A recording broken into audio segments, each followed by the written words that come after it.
नमस्कार, मैं रवीश कुमार। संविधान बदलने की बात अब तक चलती फिरती आशंकाओं की तरह देखी जाती थी, अफवाहें मानकर खारिज कर दी जाती थीं।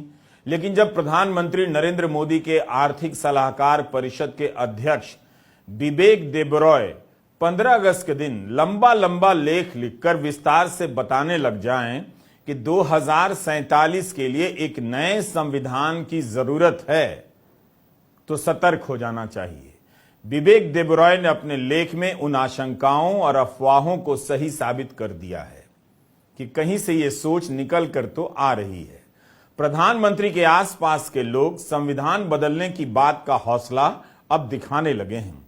यही अपने आप में औपचारिक संकेत है कि कुछ हो रहा है। मिंट अखबार में बिबेक देबरॉय का यह लेख छपा है। मुमकिन है सरकार इसे किसी व्यक्ति की निजी राय बताकर खारिज कर दे, लेकिन यह सामान्य लेख नहीं है, पूरे यकीन के साथ लिखा गया है। यह वो मामला ही नहीं कि खारिज कर देने से बात खत्म हो जाएगी। बिबेक देबरॉय लिखते हैं कि हर किसी को पसंद है कि बदलाव तेज गति से हो, ऊंचा हो और मजबूत हो। हमें 1950 में जो संविधान मिला था वो तो अब हमारे पास है भी नहीं। कई बार संशोधन हो चुके हैं और हमेशा अच्छे के लिए नहीं हुआ है। 1973 में सुप्रीम कोर्ट ने कहा था कि बेसिक ढांचा नहीं बदला जा सकता। ये इन्हें ठीक नहीं लग रहा है। राज्यसभा में पूर्व चीफ जस्टिस रंजन गोगोई का इस संदर्भ में बयान याद कीजिए। तब लगा कि उनका बयान है, मगर यह तो कहीं और से आता नजर आ रहा है। अब तो ये संविधान को भी औपनिवेशिक विरासत बता रहे हैं, जिसे आजाद भारत के लोगों ने बनाया है। कह रहे हैं कि संविधान ज्यादातर ब्रिटिश हुकूमत के बनाए गवर्नमेंट ऑफ इंडिया एक्ट 1935 पर आधारित है। अब कुछ संशोधनों से काम नहीं चलेगा, नया संविधान बनाना होगा, नई प्रस्तावना लिखनी होगी। यह सवाल पूछना होगा कि धर्मनिरपेक्ष, लोकतांत्रिक, न्याय, स्वतंत्रता और समानता का अब क्या मतलब है। तो क्या अब लोकतंत्र और समानता का मतलब बदल गया है दुनिया में? और बिबेक देबरॉय की राजनीतिक दुनिया में ऐसा क्या हो गया है कि समानता और लोकतंत्र को उन्हें नए सिरे से समझने की जरूरत महसूस हो रही है? ऐसा क्या हो गया है कि वे नागरिकता की नई परिभाषा चाहते हैं? उनके दिमाग में क्या है ये नहीं बताते। ऐसा उन्होंने पिछले साल एक लेख में कहा था, जिसके बारे में हम आगे बताएंगे। कहीं वो परिभाषा उस नागरिकता कानून की तरह संकुचित तो नहीं होगी जिसे पास करने के बाद आज भी लागू नहीं किया जा सका है। उस समय भी नागरिकता को लेकर खूब बहस हुई थी, मगर यही सरकार कानून लागू नहीं कर सकी, नियम लागू नहीं कर सकी। तो अब बिबेक देबरॉय को नागरिकता को लेकर क्या नया समझना है, यह सवाल पूछने की जरूरत ही क्यों पड़ रही है? क्या लोकतंत्र का मतलब इन्हें नहीं पता या कोई नया मतलब लाना चाहते हैं? बिबेक देबरॉय का यह लेख खतरनाक इरादों से भरा लगता है।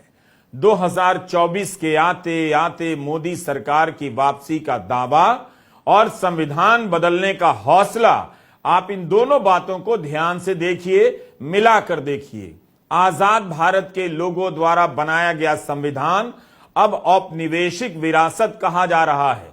देखते देखते वो बात अब मेज पर लाकर सामने रख दी गई है, जिसके बारे में अभी तक पीछे के दरवाजे से चर्चा हुआ करती थी।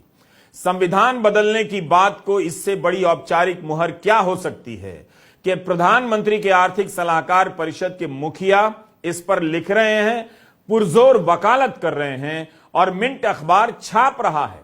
कांग्रेस नेता जयराम रमेश ने कहा है कि संविधान बदलना आरएसएस का हमेशा से एजेंडा रहा है, भारत को सतर्क हो जाना चाहिए। यह उस संविधान सभा में चली बहसों का संकलन है जिसे बिबेक देबरॉय औपनिवेशिक विरासत कहते हैं। आप खुद देखिए कि छोटी छपाई के बाद भी इसके 8 मोटे मोटे खंड हैं। इन 8 खंडों के हजारों पन्ने हैं। संविधान सभा का गठन या उसके भीतर की बहस छिप छिपाकर नहीं की गई थी। 9 दिसंबर 1946 से लेकर 24 जनवरी 1950 तक हुई।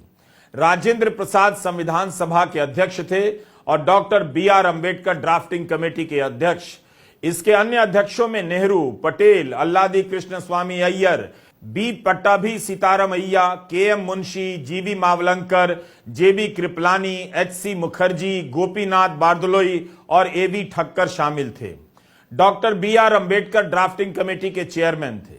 इन खंडों में हजारों पन्ने हैं और उन पन्नों पर एक एक शब्द है जो तब भी और अब भी जनता के लिए उपलब्ध है।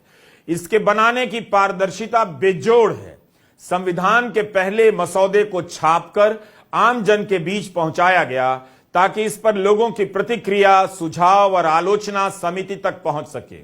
इस पर मिलने वाले सुझावों को लेकर 4 बार बैठकें हुई और मसौदे में बदलाव कर फिर से छापा गया। 2 साल 11 महीने और 17 दिन की बहस के बाद भारत की संविधान सभा ने संविधान तैयार किया। इसके 11 सत्र हुए जो कुल 165 दिन बैठे। 300 से अधिक सदस्य इसमें शामिल थे। 17 समितियां बनाई गईं जिन्होंने अलग अलग मुद्दों पर काम किया। बहस चली तो 7,635 संशोधनों के प्रस्ताव रखे गए। 2,473 संशोधन स्वीकार किए गए। इस तरह से भारत का यह महान संविधान पास हुआ। इतने लोकतांत्रिक तरीके से एक एक बात पर विचार विमर्श के बाद संविधान बनाया गया। और अब नरेंद्र मोदी के आर्थिक सलाहकार परिषद के चेयरमैन को यह समझना है कि लोकतंत्र, समानता, नागरिकता का मतलब क्या है और यह संविधान औपनिवेशिक विरासत नजर आ रहा है।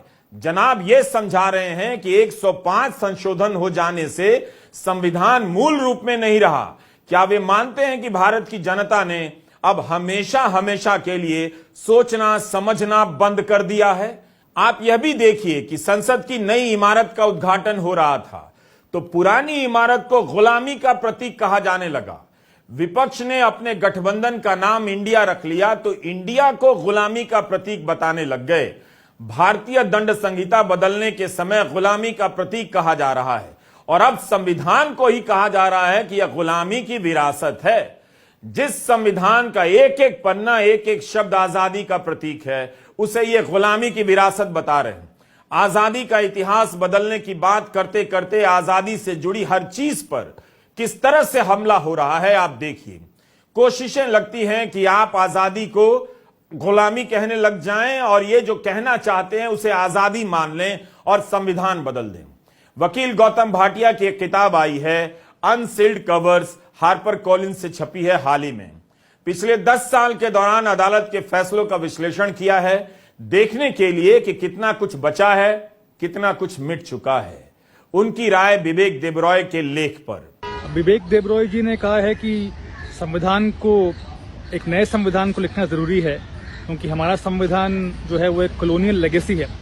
तो इस विषय में ये बात जानना जरूरी है कि संविधान के कुछ भाग ऐसे हैं जैसे कि मौलिक अधिकार, फेडरलिज्म, जो ना केवल कॉलोनियल लेगेसी नहीं है बल्कि ब्रिटिश सरकार के खिलाफ जो आज़ादी की लड़ाई थी उसके महत्वपूर्ण भाग हैं। और पिछले 10 साल में संविधान के जो ये भाग हैं उन्हें मिटाया जा रहा है। जैसे यूएपीए में लोगों को बेल नहीं मिलती, वो कई साल जेल में रहते हैं ट्रायल के बगैर। ये इस मामले पे बात करना ज़रूरी है। और ये बात भी है कि संविधान के जो भाग हैं जो है कॉलोनियल लेगेसी, जैसे कि डिटेंशन, गवर्नर का रूल, इन भागों को काफ़ी और मजबूत बनाया जा रहा है। तो ये बात जानना फिर जरूरी है। संविधान बदलने की पुरजोर वकालत प्रधानमंत्री के करीबी व्यक्ति ने की है। क्या प्रधानमंत्री इस व्यक्ति को बर्खास्त करेंगे? उनकी व्यवस्था का एक आदमी अखबार में लिख रहा है कि 2047 के लिए नया संविधान चाहिए। वो भी 15 अगस्त के दिन छप रहा है कि संविधान बदलने का वक्त आ गया है। भारतीय जनता पार्टी लगातार देश के संविधान को, देश के सबसे सेक्रेड डॉक्यूमेंट को पर प्रहार करती है, उसको कमजोर करने की अनवरत कोशिश करती रहती है।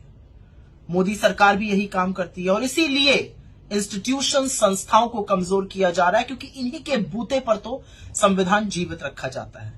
लेकिन 77वें स्वाधीनता दिवस पर सरकार के जो आसपास के करीबी लोग हैं वो अब पूरे खुले तौर पर यह कह रहे हैं कि संविधान को बदलने का वक्त आ गया है। आखिर वो ऐसा क्यों कह रहे हैं और इसके पीछे कौन सी सोच है, ये बात करना जरूरी है। ये संविधान क्या है? ये संविधान हमारे फाउंडिंग फादर्स ने भारत की नींव रखने के लिए बनाया था और इसी संविधान में हमारी विविधताएं, चाहे वो धर्म हो, चाहे वो जाति हो, चाहे वो भाषा हो, वेशभूषा हो,